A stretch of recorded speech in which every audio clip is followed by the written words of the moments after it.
Welcome everyone back to another episode of the Gothic Heart. And today we are featuring another podcaster who runs West London Witch. This is Becca, and we're so excited to have her here all the way from the UK to give us all the fun details on the people she's met and talked to and all about her podcast, because you're going to find it as fascinating as I do. So Becca, why don't you tell us, introduce yourself.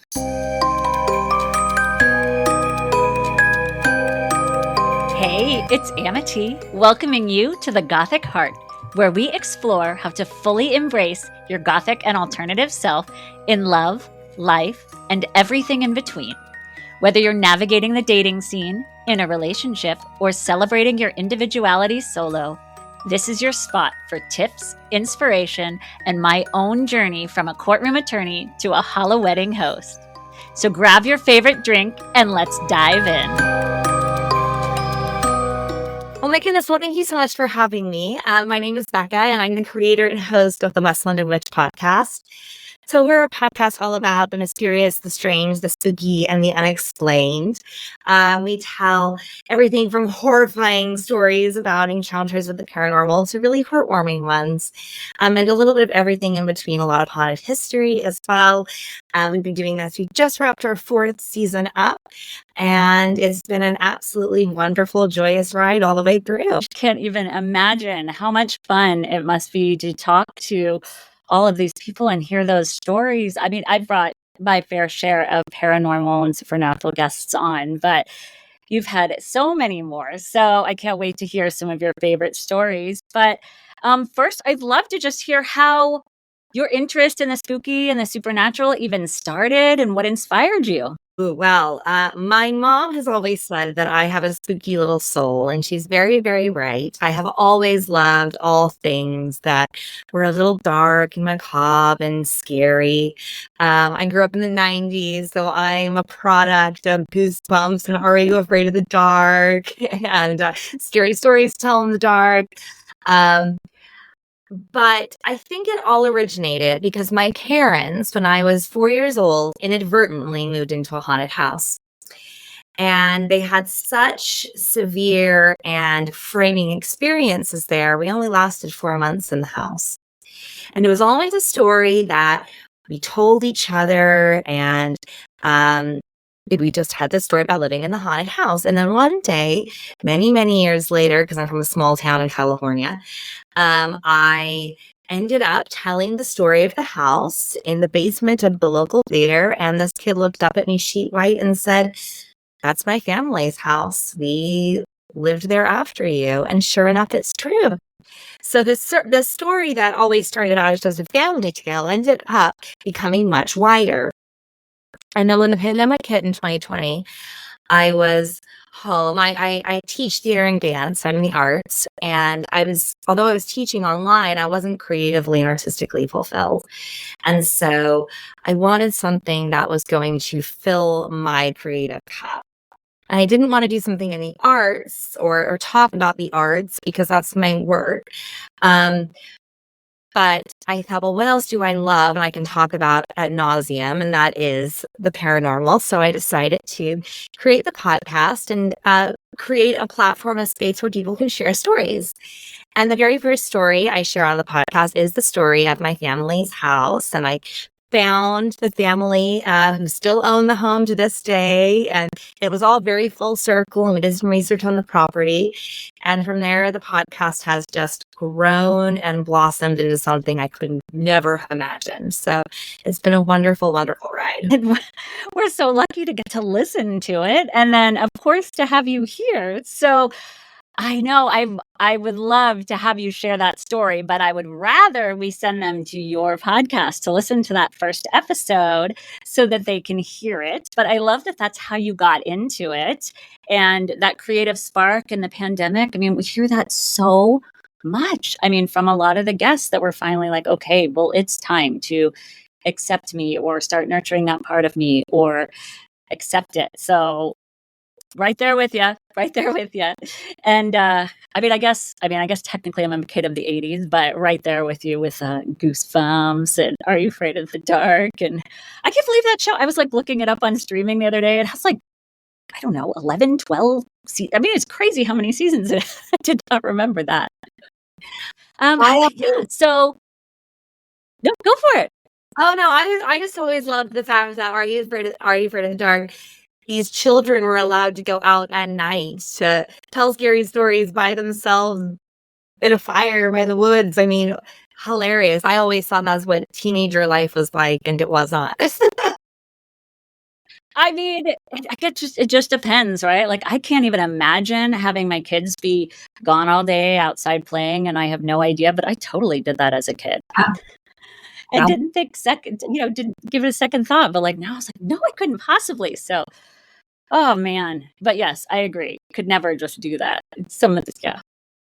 But, I wanted to hear, so out of all of the guests that you have, do you have a guest or well, first, I'd like to know how you find them. But second, I wanted to hear if you had one of the best episodes that you recommend or a really good story or a really good guest. Or Oh, all three. golly gee. Okay. This is a really tough one. So we have 75 episodes now. Yep. Um, and I have done a lot more than 75 interviews. So it's gosh, I favorite episode, I don't know. But I can start with the first part of your question was how do I find these people? Find them in a Mhm. variety of ways. Sometimes listeners say, hey, I got a story I would love to share. That is always a really lovely interaction. Of course, I'm really into history, so haunted locations. I usually reach out to them and say I would love to feature your establishment on the show. Um, and you know what? I just ask really, really nicely, and that usually goes a really long way. And I know that sounds silly, but it's true. And I've made some wonderful connections. So there's some weird, strange intermingling of how some of these guests come to pass. And a really funny one is last season, our season premiere what featured Brandon Halvis. You might know him from Ghost Hunters or Haunted Discoveries, the TV show. And we were recommended by a mutual friend in Canada. And we sit down to start the interview, and Brandon starts telling me about his hometown and a place he worked called the Crystal Palace in Bakersfield, California. And I stopped the interview because I was like, wait a second, I'm from Bakersfield, California. And this guy who had been recommended to me by a mutual friend in Canada grew up around the corner from me in my hometown. We did not know each other. We didn't, our lives never ever passed, which is quite funny because my town is small. So it's just a very weird spider web of how these stories come to pass. And the larger we've gotten and the more episodes we've done, the easier it has been to find people who are willing to talk to me because we've got a really good canon behind us of really solid work that they can look at. A great example of that would be Andrea Herron from The Conjuring. When I did the episode with her, she'd already heard of the show, which was a bit of a surreal experience because obviously I know the movie, I know the case, but chatting to her on the phone, she called me on my personal cell phone and was like, I heard your show is the best place to share my stories. I was like, it is, you're right. Can't believe you know about us. So that's really fun. But some of my favorite stories, the show is a long form narrative podcast. So we really focus on the storytelling in its purity. It's not a chat show. It really has a full story arc. Every episode, we really do try to give the experience of a beginning, middle, and an end. And there's been a few episodes that I think just really encapsulate that so beautifully. One of which is 137 Market Street West. It's actually in season 1, but it's the story of a bunch of college kids who move into their dream party house for their senior year of college.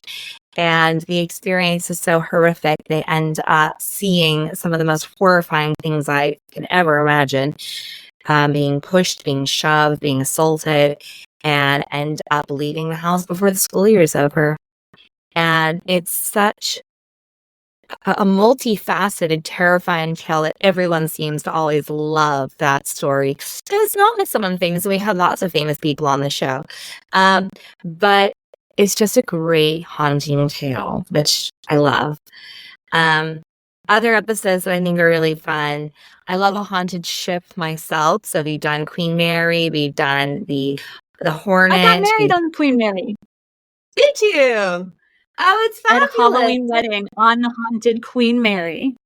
Oh, you must listen to that episode because it's all about it's actually one of the set deck painters and set decorators of the tours that tells the stories. It's really fun, but it's amazing location. So I do like those sorts of places. But gosh, we've done so many, and the show keeps changing and evolving. This past season, I started doing Tales from the West London Witch Crypt, which are a lot of shorter stories because I interview so many people who have amazing stories. Okay, 5 minutes long. And because we're a long format podcast and most episodes are 25 to 45 minutes long, 5 minute story, not an episode made. But I have a treasure trove of all these short but scary stories. So we started rolling those out, which has been really fun.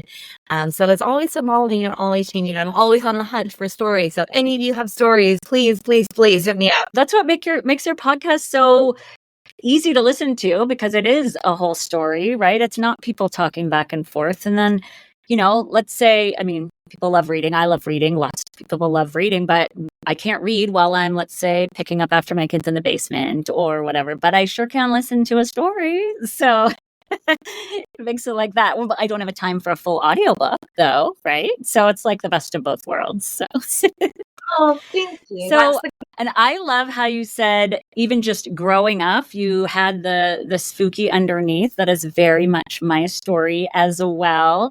But it sounds like your parents were sort of very supportive and nurturing of those kinds of interests that you had. Did I get that right? It just sounded like it. Absolutely.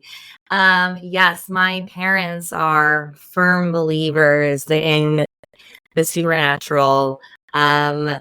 Yes, absolutely. So we never grew up in a household where we didn't believe or we were skeptical.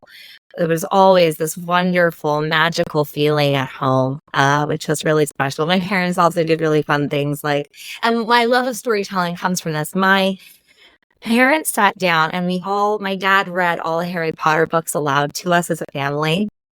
And he would do all the voices. And I just had these wonderful memories of sitting with my family at night, and dad would read a chapter, and then we would play Harry Potter. So, cooking dinner would be potions class, or having to take laundry upstairs, transfigure that laundry up into your bedroom. And the pool in the backyard was, in the Forbidden Forest, and lots of Triwizard Tournament scenes, diving into the pool, and the house was always full of fun and magic. And yeah, so this wasn't a far cry from, this is basically doing what we did as kids, but on the adult level, which is fun. That sounds incredible. And something we talk about a lot on the Gothic Heart, and something I ask every guest, although it sounds like you're going to be maybe the lone outlier, is we talk about sort of growing up, or even as an adult, having these interests that are not, they're becoming more, but are not the stereotypical norm for society still, right? For us to enjoy the more macabre, like my style, my aesthetic. My Halloween wedding, was like a shock for everyone 13 years ago, right? So we're closer there, but we do always find out if you had any of those experiences where people like just scoffed or brushed you off, oh no, you don't know what you're talking about type of a thing, or, sort of gave you a bad taste in your mouth, or you had to remove them from your life or talk to them, but it sounds like you might have skipped all that. Oh, I still get that all the time. And, Okay. I absolutely do. People think I'm crazy and weird and spooky and kooky, and surely there's a natural explanation for all of this stuff. And a lot of the time there is, absolutely. But I think the world has become more accepting. I think we're doing a lot better. We're getting there. Um, because I contact a lot of locations, that's always a funny thing. You've got to be really, really bold to call up a location and say, "Will you please talk to me about where ghosts?" And I get one of three responses. Absolutely, of course, we would love to. Nothing at all. Or we don't want to talk about that. I don't know where you heard that. We don't talk about ghosts. Bye. So I still get that, but I think I'm pretty impervious to it and I don't let it bother me. I try very hard to live by the words of our Lord and Savior, RuPaul Andre Charles, when he says, "What other people think of you is none of your business." And I'm very sensitive and I am super emotional. So I really do try to just say, you know what, it's none of my business, and just try and be my true and authentic self, um, which is spooky and which is dark, but that's okay. And I think I found my tribe and settled into it, and that's cool. Absolutely. The community makes such a difference. We've had several episodes on first how to even accept it within yourself, right? And then how to not care or when it's somebody else who refuses to accept you who you are, or how to work through that. So I think what you said right there is wonderful advice. Gosh, I wish I could give it to, I feel like I say this all the time, but my 9-year-old who started fourth grade today, but third grade was a huge shift of, the popularity, what are people thinking, blah, blah, blah, blah. And I was like, but do you like it? Like, that's always my thing. I was like, do Yeah. you like it? Well, then, but it's so hard. I didn't figure that out till my late 20s, right? But I just wish or hope that anything we do here could help people experience that self-acceptance or self-expression earlier anyway.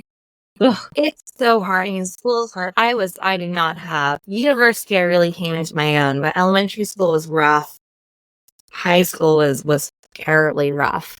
Um, and I found university such a freeing place because we were all there to learn and have a good time, and all the pretenses were kind of stripped off, and there was no popular kids, um, which was great. But I didn't get that till I was 18. And I also grew up with it surrounded by a lot of really heavy religiosity.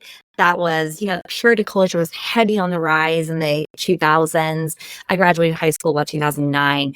So there was a lot of really heavy purity culture, really conservative values that could be quite stifling and quite limiting for some people. And being other wasn't so readily accepted. So I completely understand that. And my parents did a really good job saying everyone is who they are. You need to have a diverse and wide friendship group, and you can love people for who they are, and you can disagree with them, but still see the value in them as a person, and that's okay. So, Yes. yeah. Oh, 100%. Okay, good, because that's what I'm telling my kids. So I just feel very validated right there. It works. Um, no, that's crazy.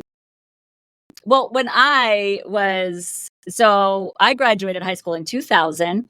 And so I had the 90s through high school, right? So we had like grunge music and we had The Craft and we had, Scream and all these things. And oh my gosh, not accepted by society for sure, but we had those things. And oh my gosh, I just loved, I'd always, always, always been into all of those things. And just sideways. I didn't get a chance to tell you. Our listeners know, but always had some variation of customizing something, clothes, whatever. And now I do custom fine jewelry, and I lean towards the Gothic, the alternative style for people, so that people can find and have what they need, which I didn't for my Halloween wedding or for, just anything, any style. That's why I started sewing right at first. So I love that, first of all, we can do that kind of thing in this day and age, right? We can customize, we can this. It's not like there's only two colors of things, or if there's not, we can make it ourselves, right? But secondly, where you live has a much larger than we've got in the US sort of Gothic alternative sort of culture that really enjoys this kind of stuff. So I can just imagine, I mean, anywhere I ever go, I go on all the haunted tours or the vampire tours or the ghost tours or anything like that, right? Where you live, not only must there be a lot of, places like that, but also a big, even local community, not even just online. Is that Oh, yeah, you know what? There is. There is. For example, I think a really great one is, so I live in Winchester now. I lived in London for a very, very long time. But we moved down to Winchester, which is an old, a medieval dwelling, down on the south coast. It was where King Alfred had his seat of power. It was the old Roman capital of England, and obviously King Alfred, um, was the one who wanted to unite all the different parts of England. So we're in Wessex. He wanted to bring in East Anglia and Northumbria and create one nation. So it's a very old settlement, wonderfully haunted, such fun.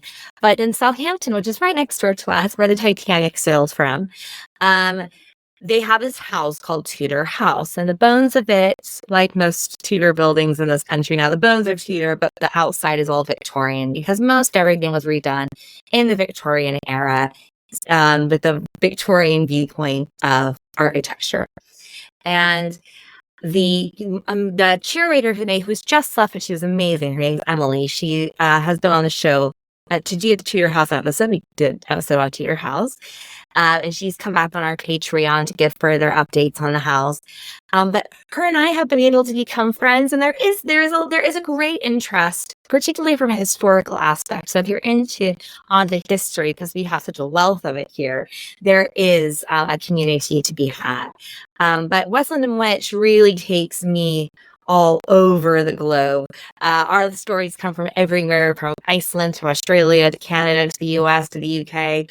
So I always feel like I'm flung far afield, which is really exciting. But I have made some lovely friends along the way. There's always somewhere haunted that we can go visit. Could be featured on the show, which is quite fun.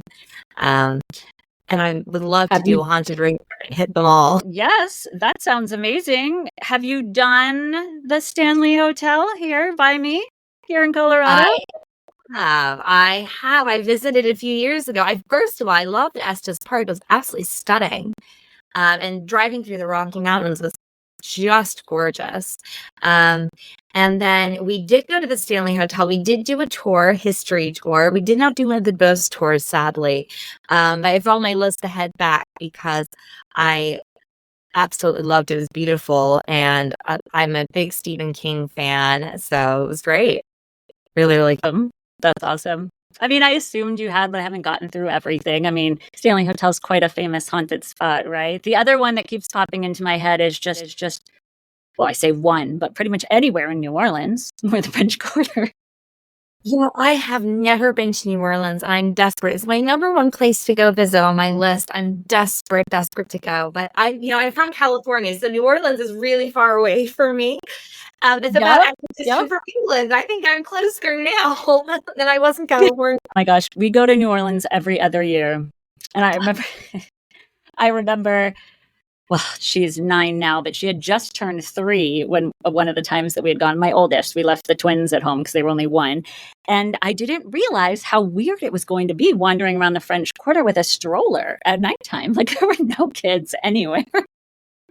And I brought her on all these tours and she made, her first gree bag and she was like using like, ghost hunting machines. It was sort of a kids tour by the LaLaurie Mansion, and it was just really cool. Definitely. And we did a cemetery tour with her, trying to explain and everything, but definitely fun. I can't wait for you to go there or to talk to people from there. Ask you tips and tricks and recommendations for sure. Because we go there so much. No, if it's too well, when the pandemic hit, we weren't able to go. Like that, we missed a cycle, and if I miss a cycle of going on a vacation to New Orleans, I start to like look at Zillow and pretend like, okay, I need to buy a place there in New Orleans because we've been gone too long. So that's when I always know it's time to go back. But yeah, I mean, I just love that place, and obviously gosh, probably get so many stories there for sure. just, I mean, there's like 8 million different kind of tours that all tell you different things. So, and history, right? All the history. So that'll be really cool. If you ever get to go, I'd be really excited to hear what you find, or, online. I mean, we have our community everywhere now, right? And the reason I was just so excited that you might have sort of a community, even local, well, when you were in London or anything, is just because I love the online community, etc. But there is something really fun about getting to meet people with like interests in person. Whereas we definitely like have those, everywhere nowadays with Meetup or Facebook groups or whatever. We can find like the Colorado Gothic Bride group, things like that. And then you can get excited and meet people. But back in the day, man, we couldn't. So that in person, maybe I'm the last generation that's going to care about in person. No, no, there's something so electric about being with people and feeling their energy in the space. There is something very different about that type of fellowship where you're sitting there with someone with a cup of coffee or a glass of wine and being able to connect physically, because you do lose so much energy when you're just behind a screen, it is different. So I think that personal connection and meeting up and seeing places of people with your own eyes, it is so valuable. So valuable. So, sort of wrapping up, but I have been dying to ask this question the whole time. I've been saving it. Do you have a dream place or guest like that, like high top notch that you hope to get one day? Gosh, that's such a good question. I truly genuinely believe that the right places will come to me at the right time. And that's been a really lovely method that has worked so beautifully before. So I'm holding on to that, and I'm always excited to see what the next connection is going to be. Interestingly enough, though, I am a Bakersfield girl through and through. I never forget where home is. Home is important. You never forget your roots.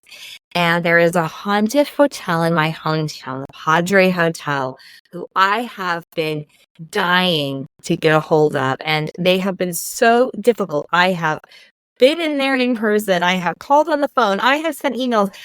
Literally a Petersfield girl. I have gotten the National Trust of Scotland to work with me, and I tried to get the Padre Hotel to answer my phone call. So I think more than anything, I'm just a really tenacious person, and I don't particularly like being told no. So I know it sounds crazy and all the amazing places on earth, but I just want the Padre Hotel to call me back, please. Because I love sharing stories from my hometown, and I love being able to shine a light on some of those smaller locations. And yes, it's wonderful when you're able to do, spectacularly well-known places like the Conjuring House, or the Villisca Axe Murder House, places that have, household names and notoriety. But I always find it really special when you can shine a light on somewhere that doesn't get that same sort of media coverage, because there is something really special about that, and it does feel kind of pure and untouched and unsoiled. So I do like finding those places. It's not all about, I'm always about the dream story, not the dream person or the dream place, if that makes sense. So Yeah. that's what I'm always looking. Well, but that sounds absolutely perfect, because how else would people, that didn't live in Bakersfield or even know about that place or that story, right? If we don't have people that are looking for the places with the best stories. I had Spirit Mechanics on here recently. They're a team of, well, they have a lot of, are you familiar with them? That's the whole episode. I did some learning. Oh, okay. Yep. So, they've got a whole bunch of services they offer, but one of the ones they're most well known for is their paranormal investigations. And just in talking, my friend had just been to around where they live and on all of the haunted places, and just talking to them, they're like, no, they missed like 900. I was like, what? Right? Because they're local. They know all of those things. It's not just the ones that are just like put on the map for the tourists. So I think shining a light on all those extra places or extra stories for those of us who don't have the chance to go there or talk to a local or learn about it is extra special, extra important. Yeah, and we do a So lot of thank you for doing that. Oh gosh, yeah, for this it's my joy. But we do a lot of people's personal stories as well. So, someone who grew up in a haunted house or someone who had a weird experience in the woods or whatever. So we do have we try to hit everything and anything. Mysterious, strange, spooky, unexplained. We're your landing pad. We got it all. But it also means that people who would never have a platform to share their experience now do. And there's going to be received by ears who believe them, people who aren't scoffing at them and scorning at them and telling them that they're silly or they're stupid or they're ignorant, but rather people saying, hey, that resonates with me because I too have felt that once. And I think that's really special because you hear so much negativity. It's nice to find a positive place to land as well. Yes. Yes. 100% yes. A safe space. Yes. I love that. And then a question popped in right before, and then you were talking, and I got so invested in what you were saying, and I just lost. Oh, I remember now. So you had mentioned something. I just don't want to miss anything because my brain, when it popped in something, I know it was good. So you had mentioned something. Well, first, I want to know. I want to make sure listeners know like when your next season is going to start or when you have any idea about that. But I also want to talk about, you had mentioned about Patreon. So I wanted you to share that as well. Oh, our Patreon is it's a really fun space. So it's our little coven. It's our little group of people. For £1, $1, €1 a month, you can join our Patreon. It is designed to be affordable and accessible for everyone. It's not there to make money off of it. It really is there to be a place where if you want to endorse creatives and bespoke content creators, you can come hang out with us. Basically, what we do on our Patreon is we discuss every single episode in detail. I give the backstory, the gossip. I tell you what you didn't see, what's on the cutting room floor. There are additional interviews. Some of them are quite deep as well. Things like this past season, we talked to Chris McKinnell, who is the grandson of Ed and Lorraine Warren, and I really took him to town and asked him a lot of questions about his grandparents that were maybe very unsavory, but gave him the opportunity to share his perspective on it. And then what we're doing currently on Patreon, and this has been my pet project with the Sahara, is such fun. You probably know the book Michelle Remembers. It's the book that's credited for creating the fervor of the Satanic Panic in the 1980s. It was written by Michelle Smith and her psychiatrist at the time, Dr. Pastor. And she goes into therapy and starts remembering or receiving memories of being satanically abused as a child. It is graphic, it is explicit, but the book is very, very difficult to find because it was discredited. And so they only printed 2 editions of it. Which means you can't go to your local library and check it out. You can't buy it at Barnes and Noble. It costs a fortune to buy it. But I was really lucky. I found a copy in Texas and I got it shipped to my parents in California. And so what I'm doing on Patreon currently right now is reading the entire book to our patrons and going through and giving commentary and discussion and analyzing it and talking about the methods and the practices that were used at the time, and also where the story falls down and why it was discredited and why it was so blasphemous, really, to use their own terminology, because of the harm that it did. And so that's been really, really fun. We're going through chapter by chapter and digging deep and exploring and having a lot of fun. It's a text I've always wanted to read, but it's just inaccessible and could not get it. So now that I got it, I'm doing the hard work so you don't have to, and reading it and diving into it and analyzing it together. And it's been so much fun. It's been a great project this summer. So it's my summer reading program. So you can come to us on Patreon if you're interested in reading that book. That's awesome. It's like an urban legend, that book. So that's crazy that's great. And of course, incredibly affordable, right? You're not gatekeeping. So that's a wonderful experience for anyone who's, always wanted to read it, see it, hear it, learn what's actually inside. So that's amazing. That's very exciting. So I'm so glad you shared that because I'm sure I'm sure everyone's listening now is going to be like, absolutely, I need to check out something from here, anything. So that's really incredible. So we're going to have everything that we talked about and everything in the show notes. But before I sign off and go through all of the end of show stuff, is there anything else that you'd love to share with us or that I might have missed? Oh gosh, I think you hit it all. It's just a joy to be here with you today, and I wish you the best of luck on the Gothic Heart as it continues to grow and evolve over time. It's so exciting. I think the work you're doing is wonderful. So thanks for having me on today. Really appreciate it. Well, thank you for being here. I mean, such an experienced podcaster, right? Coming over here, but so many of what you said, so much of what you said, um, you know, personally and self-expression wise and not listening to others was so very much what we talk about here all the time. And of course, anyone who's listening to the stuff we have here is all interested in the paranormal and haunted stories. So what your podcast is about is very, very applicable to our listeners. So thank you so much for coming. So I will link everything down below, anything that we talked about, links to you, your podcast, everything. And I know listeners out there that something has resonated. So definitely go check out the podcast, West London Witch. Subscribe us, follow us, share us with somebody else, because if you know you're going to like these haunted history, even not just haunted history, like my brother's super into history. He doesn't have anything interest in the paranormal, but he would love to hear the history, right? So it doesn't even need to be paranormal. I mean, that's just part of history in general. It always has been, witch hunting, etc. So anybody you know, go ahead and share this stuff with them so that they can start to learn all these other secret fun places to learn about, or stories and things that happen, and maybe not feel so alone. So thanks again for being here, and we'll see you on the next one. Bye.